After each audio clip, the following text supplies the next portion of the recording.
evening, everyone. Welcome to the BPD, or now the Consent Decree Monitoring Team's Facebook Live. My name is Ray Kelly. I'm the new community liaison for the Baltimore Consent Decree Monitoring Team. A lot of people in the city already know me, but if you don't, I'm the former chief executive of the No Boundaries Coalition. I've been working on community and police relations in Baltimore City for 9 years. I was very involved through the No Boundaries Coalition with the DOJ investigation and the crafting or influencing of the consent decree, and this is the natural progression. So now as we move into a second year, which is focused more on training and leading the way to implementing the mandates that are in the consent decree, my role now becomes an access point for you guys in the community and conduit, so to speak, for your input. So in the second year, my role will be to come up with a strategic engagement plan to inform people, one, of ways they can be included and can engage in this process, to offer our services, to come and just kind of tell you guys at your community meetings what we're doing now with the monitoring team. So we won't be organizing a lot of events. We're going to kind of go back to grassroots, direct marketing, direct engagement, and we're going to come into the community to make sure people are being informed and know that they have access to engage. We're currently now in the process of hiring 3 neighborhood liaisons for the monitoring teams, which is a part-time position that'll be recognized in every police district. So we still have positions open in Western, Central, and Southeastern districts. So that'll be the next phase. We'll just make sure that we're building up our capacity and making sure that we're being accessible to everyone on every corner of the city. And as we go into more of these formalized trainings, we'll once again be asking people to get involved and leave public comment and feedback. There's also a scenario-based mechanism that's going to come in place where we're going to actually want people to be engaged in this training process so we can get real-time feedback on the training curricula. So stay tuned. You'll hear a lot of stuff about ways to be involved. If you know me, I'm always accessible, and this is the next steps to collaboratively having a safer city here in Baltimore. So I'm going to kind of lead off to Ken so he can talk about how we've gotten to this point and why and what maneuvers we're making into the second year monitoring plan. Thanks, Ray. First of all, my name is Ken Thompson. I am the lead monitor, and I really want to welcome aboard Ray. He has incredible talents, and I think that, in fact, I know he's going to be a tremendous asset to us as we reach out to the community for the input that we need. We really want to invite as many questions tonight as we can, and I'm just going to speak real briefly about what we've done over the last year. As those of you who have been following us know, our first year monitoring plan started, I believe it was on February the 15th or 16th of 2018. And as we have... We need to talk a little louder, I'm sorry. And as we have discussed in a number of forums, we recognized early on that we had to deal with some foundational issues. And those foundational issues were we had to help the police department revise its policies, in some cases implement new ones. We had to address staffing studies and some technology issues. But those things have been done for the most part. And this year that we're going into is really important because now we're talking about implementation. And this is going to be a very, very busy year. And we really need the community's input and support. So I'm going to turn it over to Seth, and you can talk a little bit about the coming monitoring plan for 2019. Sure, and I want to be brief because we want to give you all as much opportunity to ask questions as possible. But I'm Seth Rosenthal. I'm one of the deputy monitors on the team. Ken is one of my law partners. And the second year monitoring plan is out there now for public comment in draft form.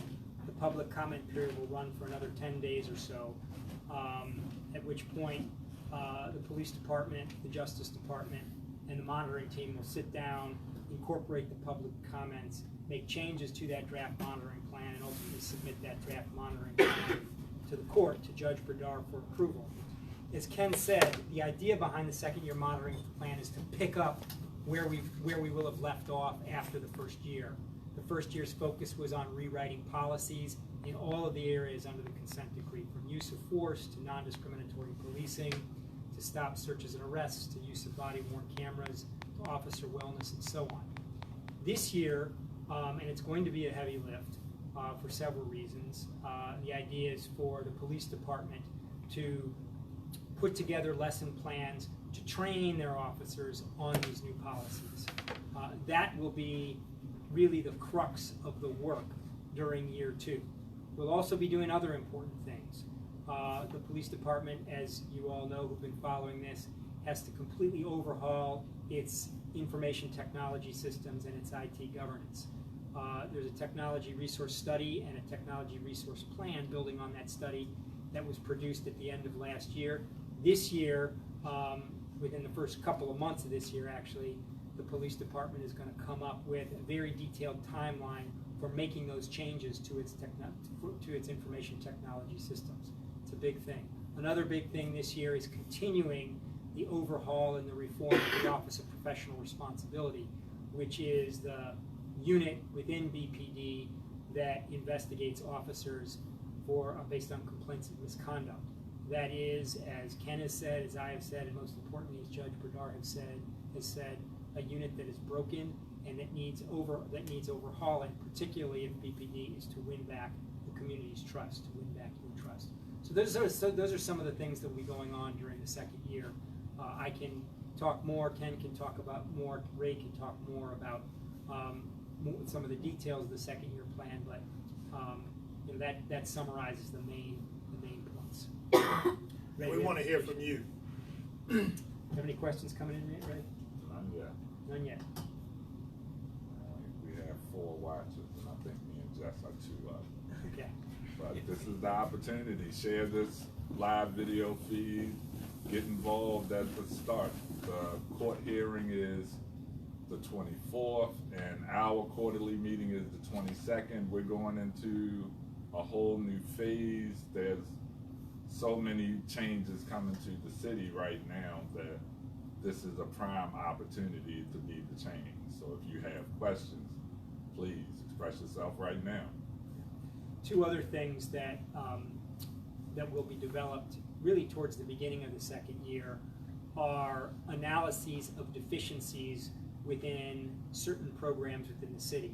The first is going to be a youth assessment, and the police department in the city have partnered with the Children's Center for Law and Policy to conduct an assessment of the city's youth diversion programs that are designed to divert youth away from the criminal justice system, away from the juvenile justice system, towards restorative outcomes.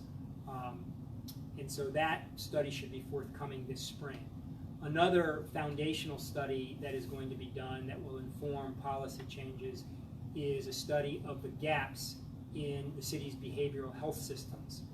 That study also will be coming out in the first part of this year, and the idea is to craft a plan for reform of the city's behavioral health systems arising from that. One of the primary goals under the consent decree is to reduce the interactions and to improve the interactions between people with behavioral disabilities and in crisis, such as those suffering from substance abuse problems, and the police. Yeah. Have a question? So we do have a question. I'll start with Alvonia Allen. And her question is, are there plans to do more in-depth training with the liaisons? So I guess I should feel Yeah. that. So my background is community organizing and community engagement.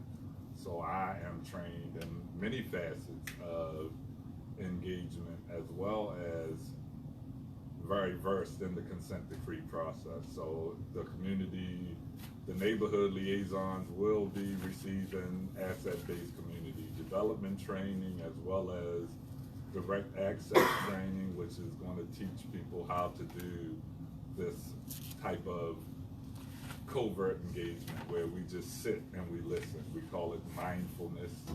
So that's going to be another phase that the neighborhood liaisons take on. And one thing that I want to make sure as I come into this community liaison role is that our community and neighborhood liaisons are versed in the mandates of the consent decree, as well as the strategic plan that we're putting forward. Okay, we have another one. Miller J. Roberts III. Can you all talk about the impact that not having a commissioner is having on the consent decree work? I'll take that, and Seth, if you have anything to add, please do. Not having a permanent police commissioner has obviously hampered some of our efforts. The good thing is the first year we were focused on policies. To some extent, we did some substantial overhauls with internal affairs, but not having a permanent police commissioner is certainly a problem. We need a permanent police commissioner who can set the tone, because as we all know, one of the first things we're going to have to do to regain the public's trust is to change the culture in the police department. And you can have all the policies in the world and all the protocols in the world, but if you don't have good leadership to guide the folks that work for him or her, and in this case it's a man, you're never going to be able to change that culture. So to answer your question, we obviously need a permanent commissioner. Not having one is certainly not, has hampered some of our efforts, but it happened at a time, I think, when it didn't slow us down too much. We were able to get done what we needed to get done the first year, but it is incredibly important that we have a permanent commissioner going into the second year. And let me just add to that. I mean, Ken is absolutely right that the absence of a permanent commissioner for the better part of the last year has not slowed down the work of reform.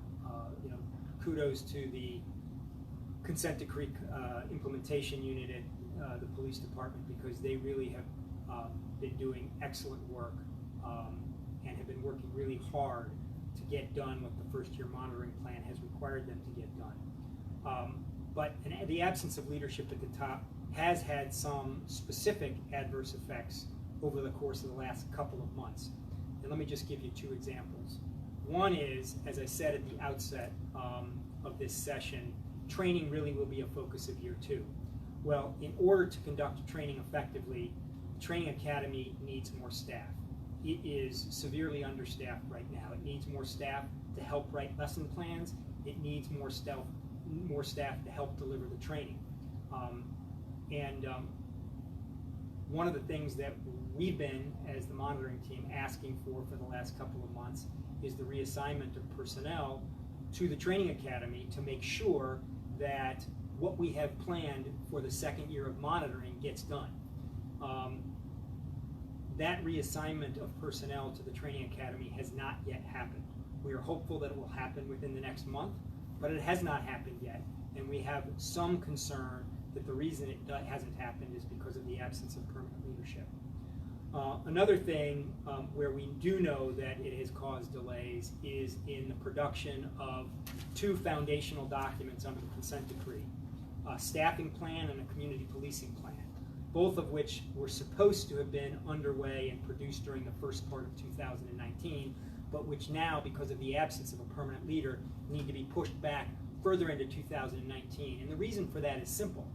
Community policing plan, the objective is to set forth in detail a roadmap for how the police department will implement community-based policing. That is one of the overarching goals of the consent decree. Well, a community policing plan has to have the imprint, has to have the input has to have the approval of the commissioner. It has to represent the commissioner's vision of what community policing looks like. Without a permanent commissioner, the police department, although it's made strides on putting together a community policing plan, can't put the finishing touches on it because it needs the commissioner to say, yes, this reflects my vision, or no, this doesn't quite reflect my vision, we need to make these changes. Because of the absence of a permanent commissioner, the police department has not yet been able to formulate a draft community policing plan. The same is true of with the staffing plan.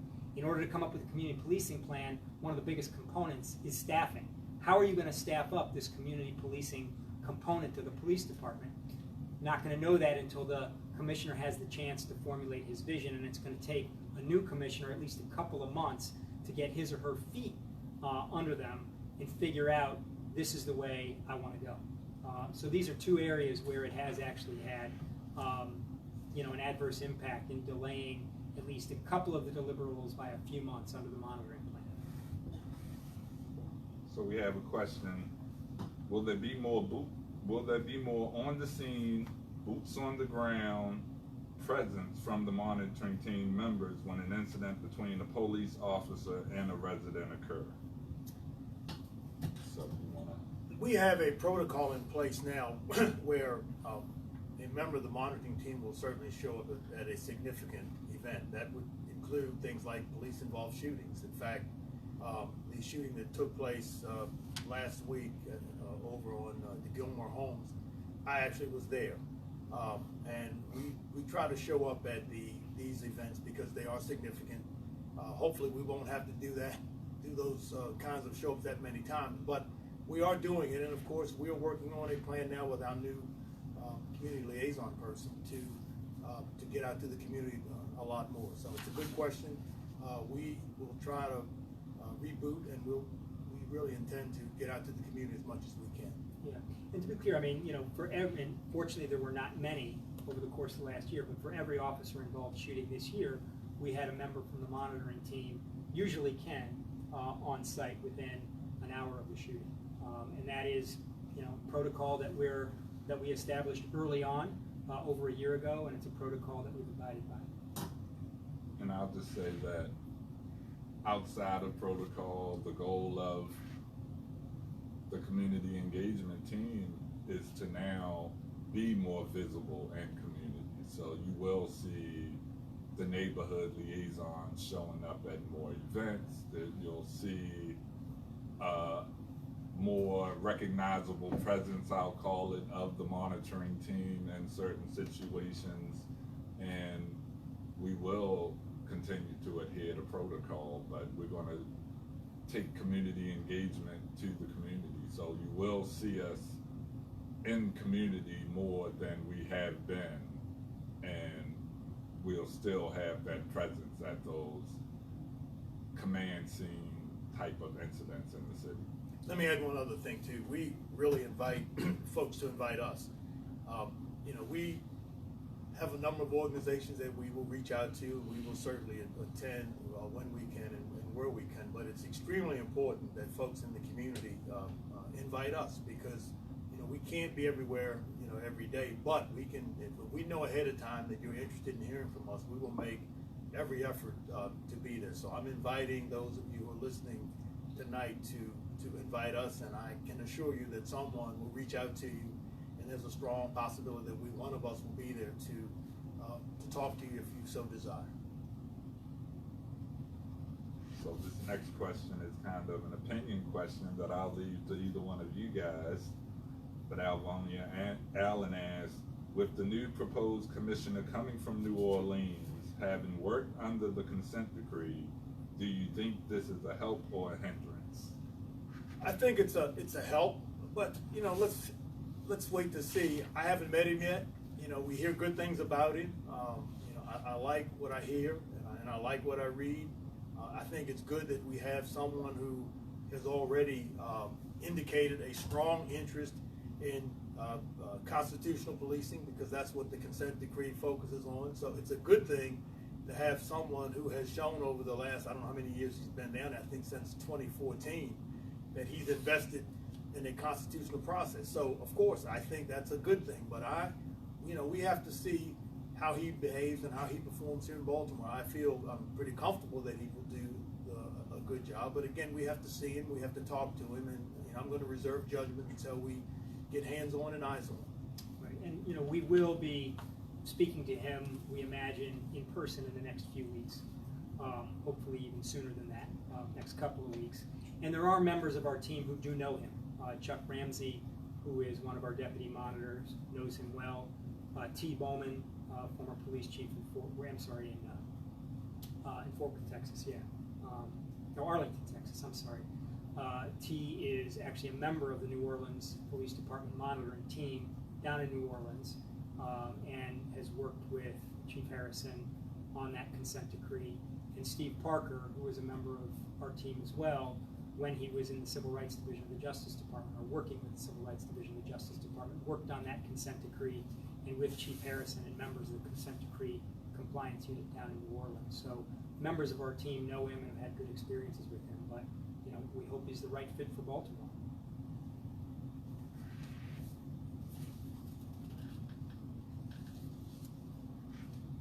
Any questions? You guys got any more questions, please direct them at us, please. You can go ahead and ask out loud if you want. Yeah, sure. Out loud? Yeah. We have one of our liaisons here with us. Question. In the second year of this initiative, how can we better engage the community in joint efforts with the police department to enrich relationships, trust, and mutual respect? So, I think me coming into this role, and Howard, you know me well, so community engagement has always been my wheelhouse. I've been recognized internationally for strategic methods of collaboration. The hardest piece of my history has been this police and community piece, as you know.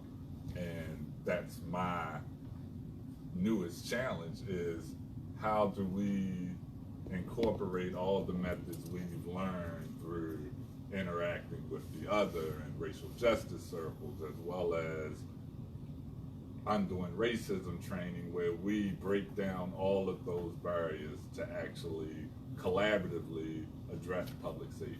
We have to know going in that we will never solve an issue with black and white people if there are no black or white people in the room. We can never solve an issue with police and residents if there are no police in the room. So the foundation of all of our efforts moving forward will be collaboration when we can. We'll maintain our independence and autonomy, but we know going in, the only way this whole initiative creates public safety is when we work together to address it as a community. And Howard, I'm glad you asked that question, because I do think, particularly in this upcoming monitoring year, the second year which you mentioned, there are two specific opportunities for community members to become engaged, specifically with the police, although the monitoring team will be playing a supporting role, and to try to develop those bonds that you were referring to. One is that, as I mentioned at the outset, the lion's share of the work this year will involve developing and delivering training curriculum, developing training curriculum and delivering training. Well, before any training curriculum is finalized, it goes out for public comment. And during the public comment period, the police department, with the support of the Justice Department and the monitoring team, will be going out to the community and soliciting input from community members on what that training curriculum ought to look like, what it ought to include. And we'll be doing so, hopefully not in a technical way, but by using scenarios to play out, what concepts are being taught in the training. So that's one thing that the police department, with the support of the Justice Department and the monitoring team, is working on. The second thing, and this is perhaps even more important, community members will be invited to actually participate in the training that is rolled out, that is going to begin to be rolled out this year. We're starting, the police department is starting training on use of force and on aspects of fair and impartial policing. And the idea is to include community members in those training sessions, A, as participants, but B, also as observers. So community members will be invited in to actually look and see what's going on. And we actually had sort of a test run of that in December. In response to our findings, the monitoring team's findings about the police department's shortcomings in its response to the shooting of Detective Sean Suter at the end of 2017, where the police department encircled the Harlem Park neighborhood, a large swath of the Harlem Park neighborhood, for 5, almost 6 days, and stopped people coming in and out of the neighborhood, detained some of them, arrested some of them. They conducted a command staff training, both to reinforce important constitutional principles around stop, searches, and arrests, and to talk about proper incident commands, the proper incident command system protocol, because the incident command system really broke down in Harlem Park, and that's one of the reasons things didn't go as they should have. But at that command staff training, and this is a long lead up to that, members of the community were present, members from the Western District. The head of the community association, Miss Inez, was there. I think that there was another gentleman, Mr. Wiley was there as well, and Ray was there as well. He was not yet a member of the monitoring team at that point. He was head of No Boundaries Coalition. So there were members of the community that were invited and participated and actually asked questions and made comments during the course of the training, particularly during the scenario-based aspects of the training, which we as the monitoring team found particularly useful. So those kinds of opportunities will present themselves in this upcoming year, and we hope that you as members of the community interested in police reform will take advantage of them and participate. And I just want to follow up on Seth with those scenarios, because that is a brand new innovation in how we can engage in this process. Like you said, these curricula are being crafted with a community-informed type of conduit where we can actually ask a question or stop that training and get it adjusted and get an understanding between police and community before the actual training is established. So it's not just a matter of reviewing a policy, it then becomes reviewing implementation, participating in this scenario-based demonstration, and tweaking it right then and there before the curricula is actually drafted and proposed. Excellent.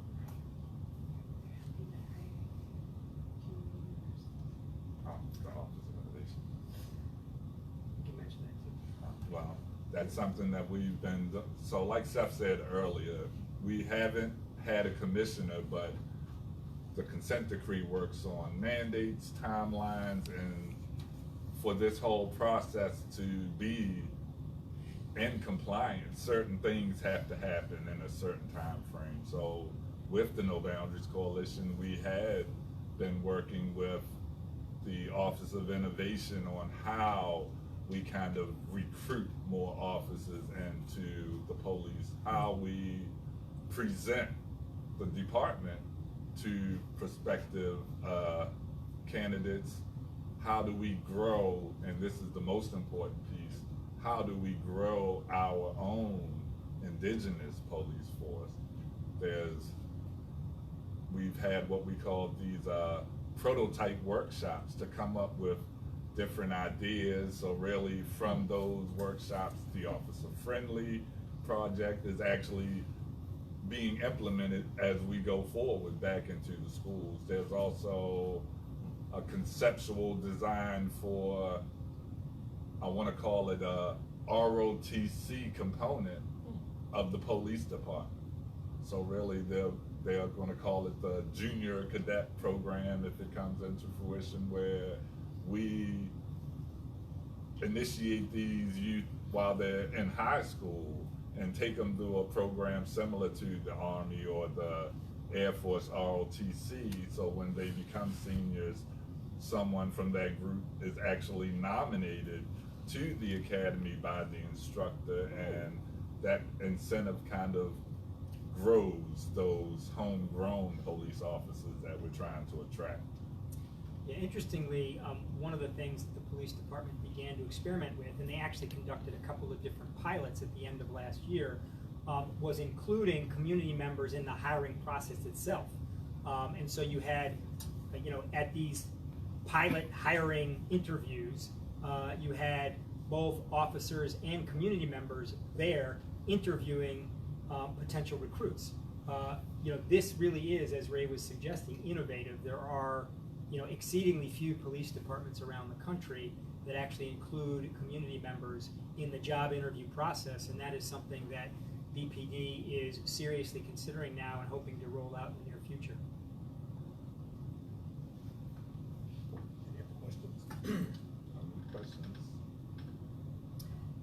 One of the other things that will be happening in the next couple of months, and this is a monitoring team initiative, it's required under the consent decree, is we're going to be conducting surveys to sort of obtain baseline attitudes from community members on their attitudes towards police.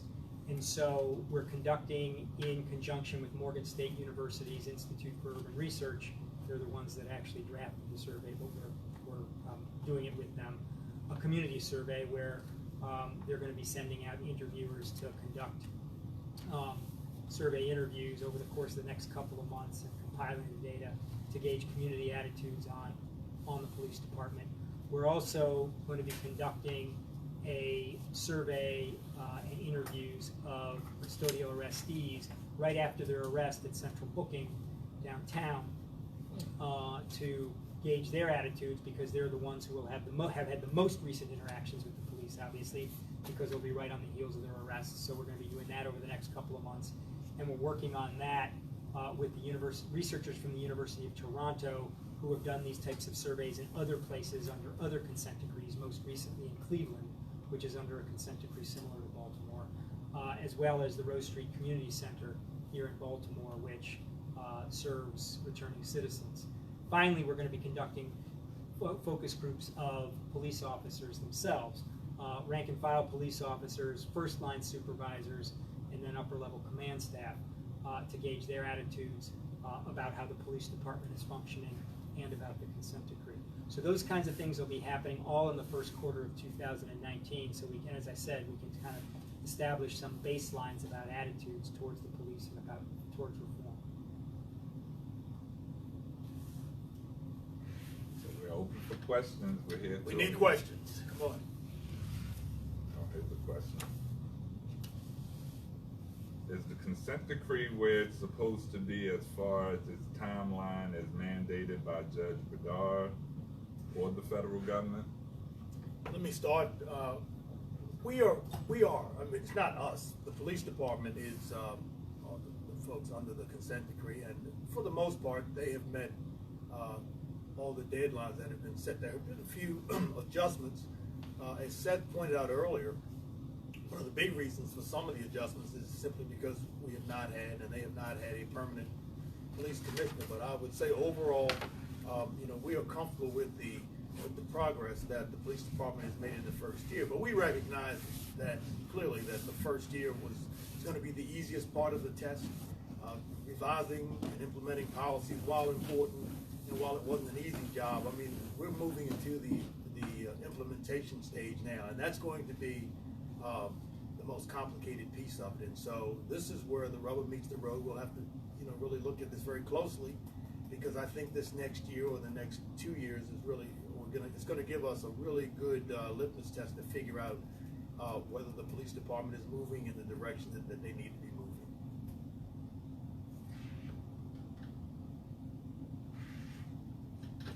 That's a great question. Some good questions so far. Keep them coming. Hey, Ms. Val. I can see Ms. Valerie Keys popped on.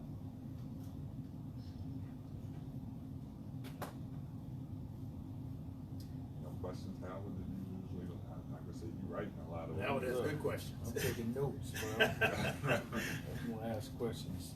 And that's what I want. I mean, a lot of y'all have worked with me a lot in the past 18 years, I'll say, and just doing this different type of work where I'm expected to be held accountable. And I think the people in this city are expecting a certain thing from me in this role. So I'm willing to leverage that and be held accountable so the city can actually move forward and we can get this work done.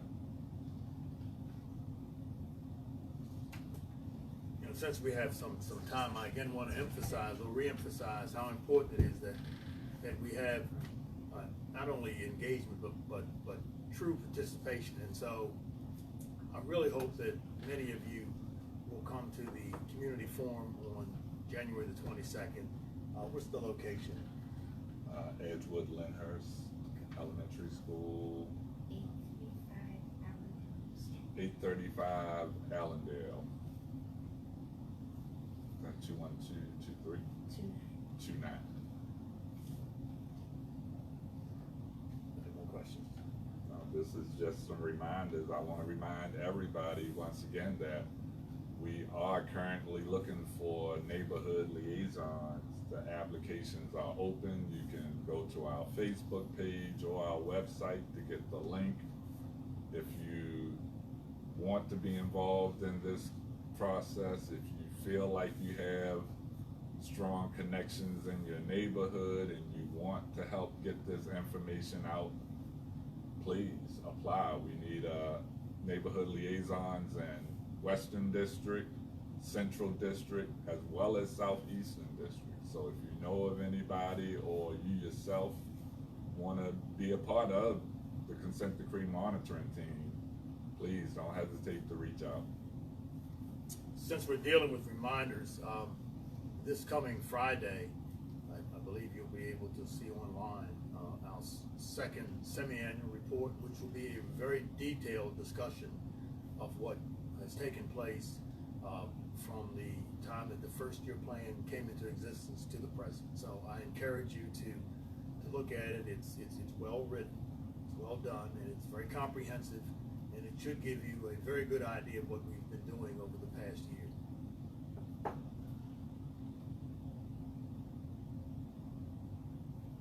And again, you know, later this month, the public comment period on the second year monitoring plan, the draft second year monitoring plan, will come to an end. So we encourage everyone to take a look at that document and see whether in fact it reflects the priorities you think it ought to reflect under the plan or not.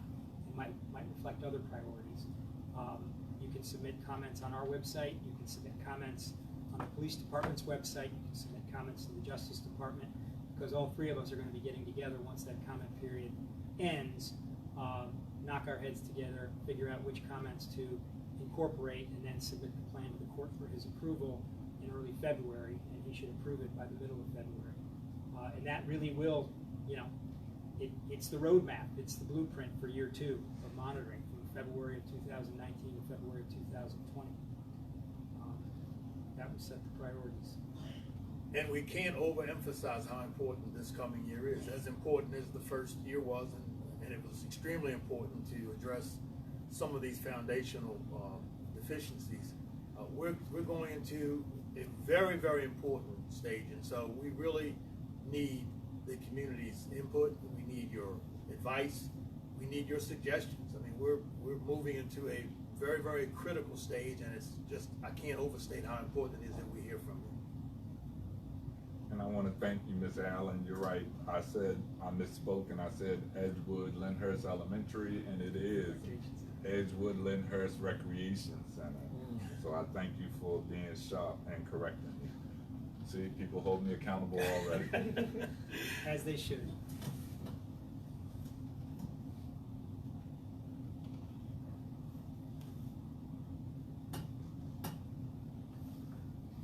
Also have an accessible in Spanish, and there'll be sign language interpreters that night.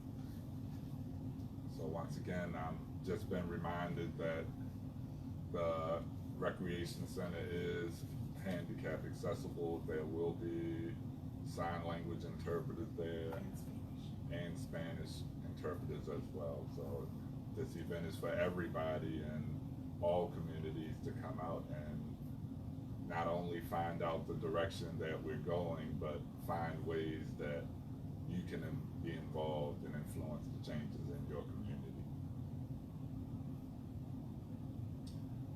One question we get from time to time is, okay, well, you all are assessing whether BPD is getting the foundational reforms right, whether it's getting the policies right, whether it's getting the training lesson plans right, whether it's, you know, accurately assessing, you know, the state of staffing or the state of technology. But what are you doing right now to determine whether the police department is engaged in constitutional policing? And the short answer is that it's very difficult to do in a comprehensive way because BPD's IT systems, as I said at the outset, are so antiquated and decrepit. It is very difficult, given how poorly data is collected and how poorly it's maintained, for anybody, including the police department itself, to really get their arms around in a broad way how the police department is performing. That said, we are in the process of doing compliance reviews in certain areas of the consent decree where we have to take samplings of essentially paper documents to determine you know, what's going on. And so, as a for instance, you know, we have been and will continue to review files from the Office of Professional Responsibility, which is the internal affairs function, to see whether, you know, complaints are being investigated the right way and whether determinations on discipline are being made the right way. We'll also be taking a look at sexual assault investigations to make sure they're being done comprehensively. These are things that are going to be done, you know, during the first part of this next year. Also be taking a look at use of force incidents, both, you know, whether force is being used in the right way, whether officers are trying to de-escalate as they should, and whether force, when it's used, is being reported the right way. So these are things that we will be doing in order to determine the baseline, kind of where BPD is now.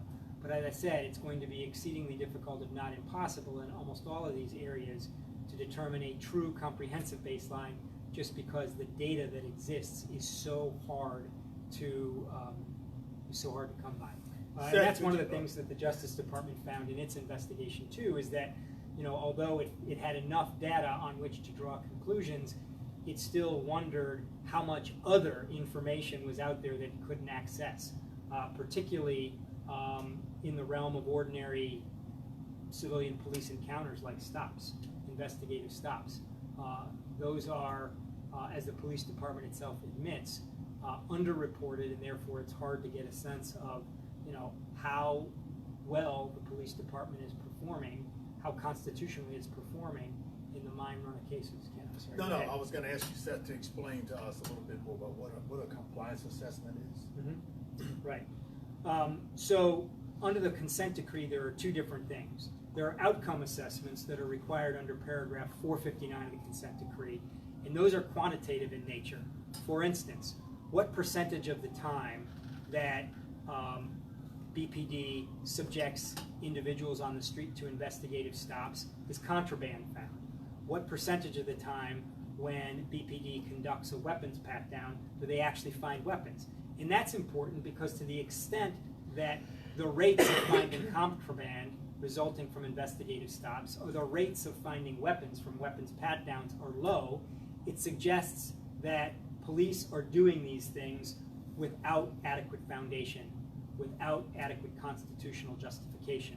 And so these are the types of things that are built into the consent decree that are going to be really important down the road to determine whether after the policies are written and after the training is done, these foundational reforms are having the desired impact. So those are outcome assessments. And then there are kind of more broader compliance reviews, which are really qualitative reviews about whether the police department is achieving compliance with certain big sections of the consent decree. Is it conducting stops? Is it conducting arrests? Is it conducting searches in the vast majority of cases in a constitutional way? Is it de-escalating situations that might call for using force? And if force becomes necessary, is it using force that's reasonable and proportionate to the circumstances? Those are the kinds of things that we're talking about. And although they are not the focus of the first couple of years of reform under the consent decree, they will be the focus. They will be the main work of the monitoring team as the consent decree process moves forward. And particularly as the police department gets its IT systems fixed and we're able to assess all of these things in a more comprehensive way, because the data will be collected and maintained in a more readily accessible way. I hope that answers your question. I think it did. Thank you.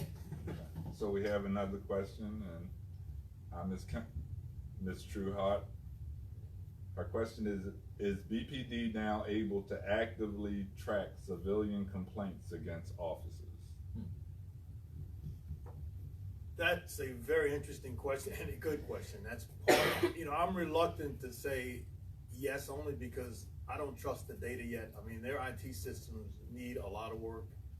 Seth, you may have a different take on this, but I would not want to go out on a limb right now to suggest that they are collecting the data like they should. I think that they're beginning to understand what they need to do. I think they're beginning to do a better job, but I think they are a long way from where I would say that they have met some kind of reasonable compliance. And that's one of the things that we're going to begin focusing on in these next 6 months, is we're going to be taking a look at the data that the Office of Professional Responsibility collects and maintains on internal investigations to determine whether those investigations are being tracked the right way, whether OPR investigators are communicating with complainants as often and as meaningfully as they should, whether the steps that are supposed to be taken during an internal affairs investigation are taken, and whether the outcomes that the Office of Professional Responsibility is reaching are justified. They have a system called IA Pro, which is a state-of-the-art system. Their customized version of it is a little difficult to navigate. They are working with the vendor now. They're working with the providers of IA Pro now to try to upgrade that system so that it meets everyone's needs under the consent decree.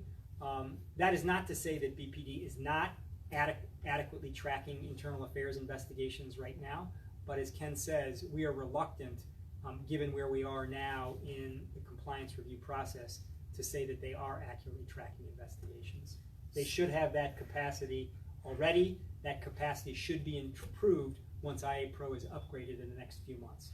Ms. Trueheart, since you asked a little bit about internal affairs, let me talk a little bit about the Civilian Review Board, because I do think that civilian oversight is incredibly important to the success of this endeavor that we're working on. And Seth mentioned the IA Pro, I won't say equipment, but the IA Pro device.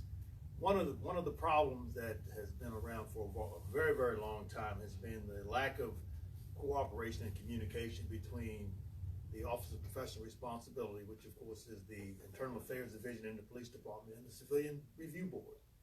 And I think for the first time, and we're still not there yet, but I think for the first time we are beginning to develop a protocol that I think that we're substantially along the way in doing something where the Civilian Review Board will be able to get the information it needs to begin its investigation, so that we do have at some point in time, hopefully in the near future, an adequate civilian review process. And so I do think that this is where technology is so important. I mean, the police department has some segments that work. IA Pro is one of them. It simply needs to be reconfigured. And if we can get that done, I think that we will be a long way in terms of being able to exchange information between the Office of Professional Responsibility and the Civilian Review Board. Just as a related point, and this is really just a point of information as opposed to something that the monitoring team is going to be doing or that the police department is going to be doing, but in the recently approved new collective bargaining agreement between the city and police officers, it is required that 2 civilians sit on the trial boards of all officers who are accused of misconduct and have to face a trial board to determine whether they're guilty of that misconduct, and if so, what punishment they ought to receive. The way it's been up until now is that state law allows civilians to sit on trial boards across the state, but here in Baltimore that's never happened. I mean, that's been a very recent addition to state law. I know that Ray was involved in the lobbying on that. But now the collective bargaining agreement actually requires that 2 civilians sit on every trial board involving a police officer involved in misconduct. I'm not exactly sure when that provision of the CBA collective bargaining agreement will take effect, but it is an important advancement in civilian oversight. And I think, and I stand to be corrected, but I think we are the first jurisdiction to allow that. I'm not 100% certain, but In the I state. think we are in the state.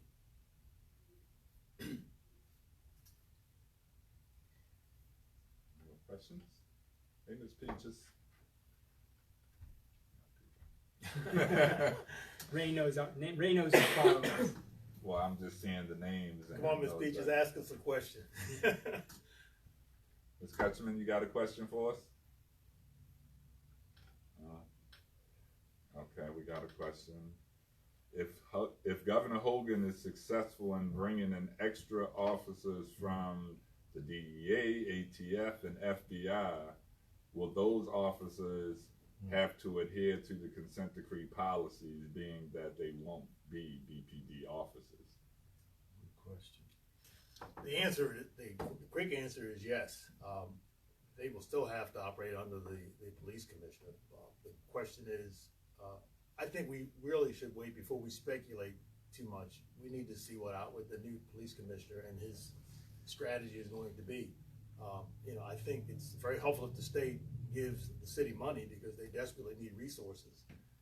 Whether the efforts that the governor is suggesting fit into the new commissioner's plan, I think we have to wait to see what he has to say about that.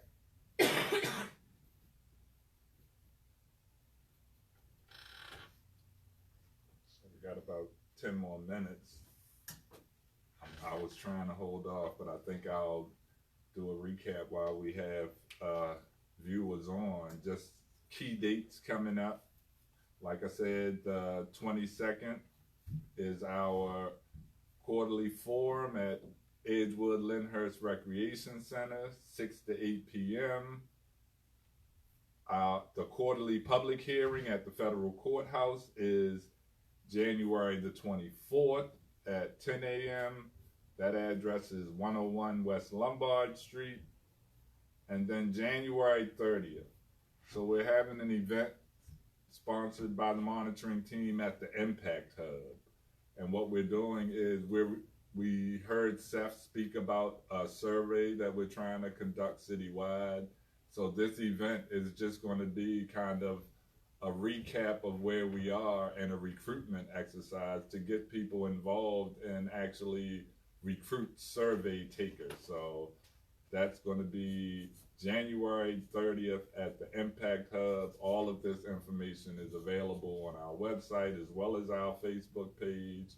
And if you want to be part of our listserv and subscribe to our emails, please reach out to me directly at ray.kelly@bpdmonitor.com or just submit the form at the website. And I think that's it for, once again, applications for the neighborhood liaisons are open in Western, Central, and Southeastern districts. So if you want to be involved and you want to get engaged in helping create safer communities, please visit the website, bpdmonitor.com.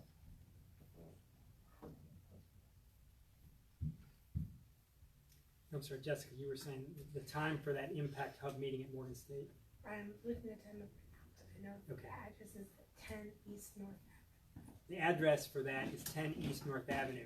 And to repeat what Ray is saying, that will be something of an education about the consent decree, but more importantly, it's really about the survey effort. And if anyone out there is interested in becoming a surveyor for this community survey, working with the Institute of Urban Research for Urban Research at Morgan State, you should come to that forum and check it out. See what the folks at Morgan State have to say and see whether they pique your interest even further in becoming a surveyor, helping us out. It's at 6 p.m. on January 30th.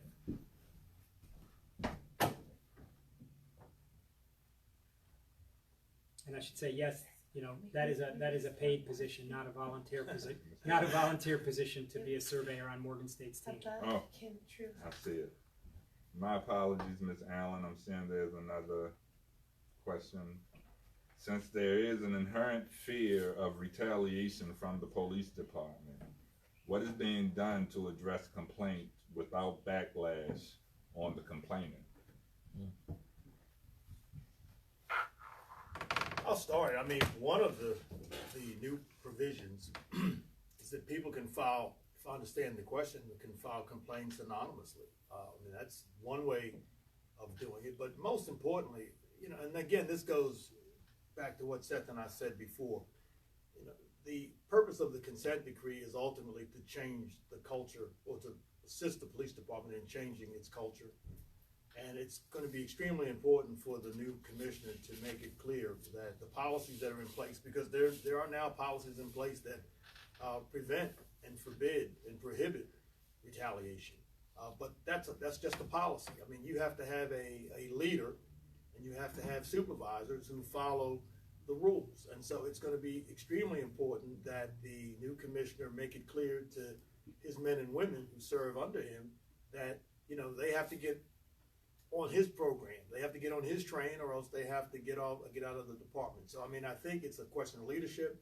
But if someone has some concerns, you can file complaints anonymously.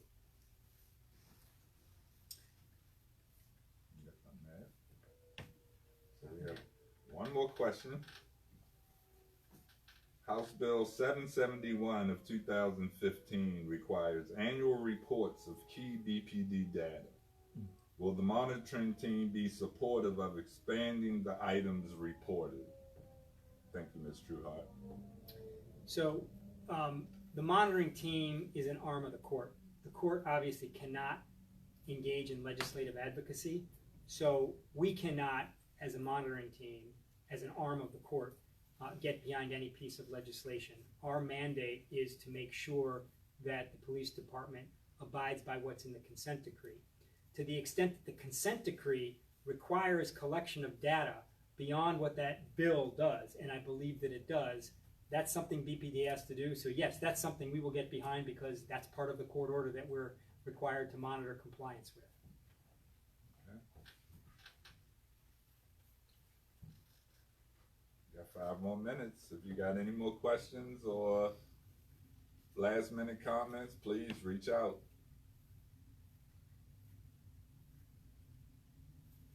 Come on, Howard. Hey. I feel like Howard's gonna try to answer me something when the thing is over. Maybe we should ask a question of Howard. So Howard, that's a good idea. So you are one of our neighborhood liaisons, and we are actively recruiting to fill those final 3 positions. I mean, you want to kind of give your experience? Oh, I can. What an experience. I can say constantly learning to appreciate that people are interested in knowing the process, the progress of the consent decree, and they're anxious to hear more general reports of it. You know, periodic updates from people like me, people like you, helps. But it's that position of a police commissioner, you know, the position of the mayor, referencing it and highlighting some of the larger efforts, and we can follow, I think, better with the details and the opportunity for a back and forth kind of thing. So my experience has been one way I'm learning every day, learning to appreciate the kind of effort that's gotten it to this point. And also noting that as you've shared, all of you've shared today, that I don't see this kind of work being happening elsewhere. So I'm kind of proud to be a part of the process.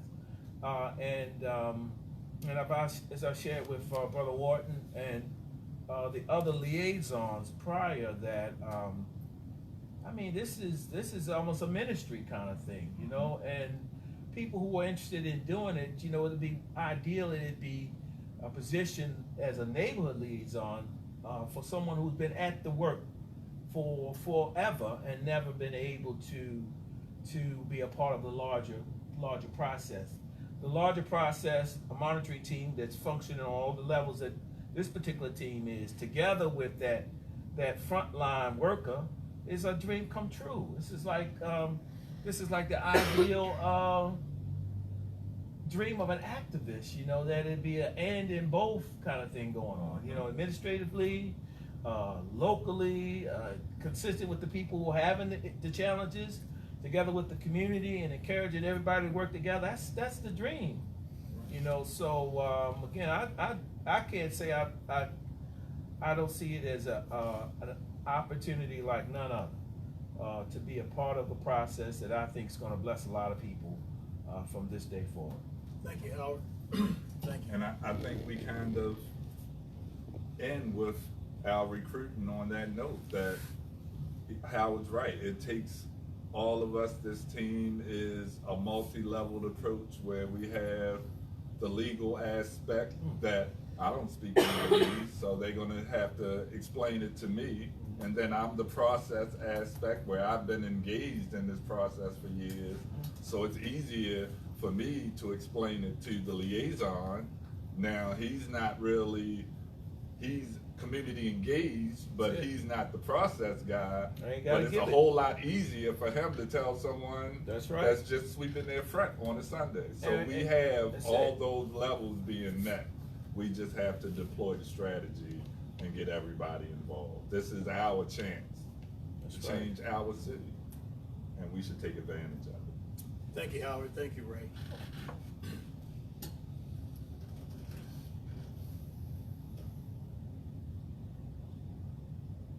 So Ms. Kim, you were the last question. Oh, wait a minute, she has another question.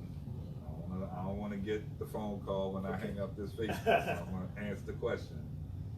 While I don't agree that BPD is understaffed, I do think that converting more positions filled by uniformed personnel to civilians is necessary. Is this conversation happening? This conversation is absolutely happening. If you take a look at the staffing study that should be up on our website, that is one of the soft recommendations that the police department is already considering. And I say soft because the staffing study is only a study. It's leading to a plan, but civilianization of certain functions that are currently being performed by sworn personnel and ought to be performed by unsworn personnel is definitely in the conversation. And you know, of the things that we will tell the incoming commissioner, that will be one of, or should be one of his or her priorities, and one of the things that he or she needs to look at right away as soon as he or she takes that position. In addition to what you just said, Howard, we will be giving and delivering a message to the commissioner, and I do think his reaching out to the community based on what you said we knew he needed to do it anyway, but it just re-emphasized how important it was. Thank you. Thanks everyone. Thanks everyone. Good Appreciate night. it. Have a good night. Talk to you next month.